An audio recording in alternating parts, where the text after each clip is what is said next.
Let's talk to Alpesh Patel, CEO of Ruthenian Partners. Lovely to have you with us. Thank you very much. OK, so this is quite a caustic question in a sense, because we've had what's been going on with Libor, the scandal, and now the Daily Telegraph saying, was the petrol price rigged too? And this is looking at oil prices and how perhaps the traders have manipulated that. What I find funny about this story is, of course, when OPEC fixes oil prices, perfectly fine. That's okay. When we're paying from instead of $15 a barrel to $150 a barrel because of collusion, because of conspiracy, because of cartels, that's fine. But God help us if we can find a banker to have a go at and say, well, maybe they've been up to it as well. I mean, let's move on to gold and pick every other commodity. Well, look, Alpesh, but what does this article actually stipulate in terms of what's been going on? Because I mean, I see your point, but in terms of what actually happened here, what's being alleged here?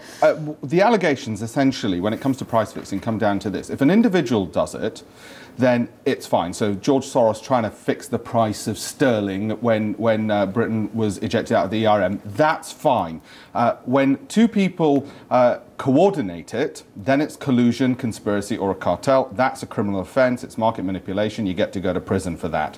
And the allegation here is there may be some evidence that that's what's been going on. To you and I, it's a fine line whether the price of our petrol at the pump is because somebody's been doing it with or without collusion involved. We're still being charged huge amounts, largely because 90% of prices at the pump, 90% of that price is due to taxation. It's not due to the underlying price of the oil in any event. So if you want to know who's really colluding to cost us a lot of money, it's the government. OK, let's talk about what's going on in Syria. Of course, we've got news that Kofi Annan is making his way to Moscow to try to persuade Moscow to be more heavy-handed with Syria, but there's not much optimism about this visit. No, because this has been going on and the Russians have been intransigent for quite a while on this. What is positive news about this is that it's headline news for the Gulf News. They're not burying this story, because I was comparing Gulf News with the other headlines from the Western papers. The Western press headlines were petrol prices, Tiger Woods and Bruce Springsteen being silenced at a concert. Gulf News is covering this. You might say, well, it's a regional issue for them. It's not. It's a regional issue for us as well, that there's dead children. Many of the UK papers as well have led with massive front pages on Syria. And I'm not saying the story should go away, and I'm absolutely... We're leading with this on the BBC, of course. But the papers are looking for other stories as well. They are. It's just that it just so happens today, with pictures of dead children on Gulf News, and God bless them for actually continuing to highlight it, the other papers, maybe you're right, maybe they've got bored with dead children. I don't...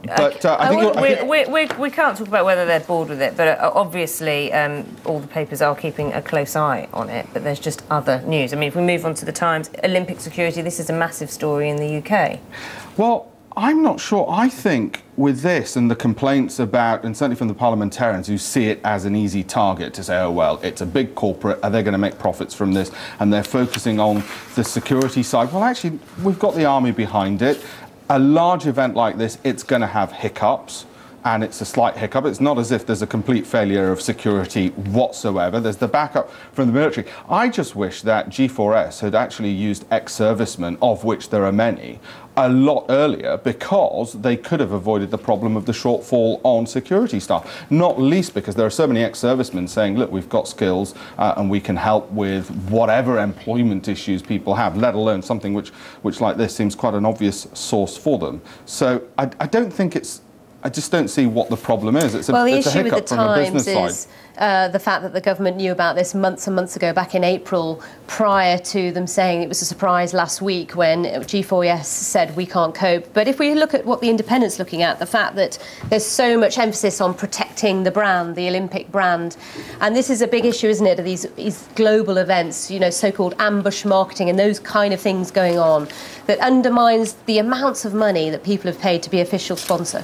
Yes, absolutely. I think it's easy to forget the Olympics is about lots of money, and nothing wrong with that at all. We live in a capitalist society, and the old saying that property is what, 9/10 of the law, and this is intellectual property being protected as it rightly should be. But you're absolutely right. It tends to be a problem for the brand sponsors next time round as well. And if you're breaking the law by illegally using this, then you get the full force of the law. I think sometimes we forget that.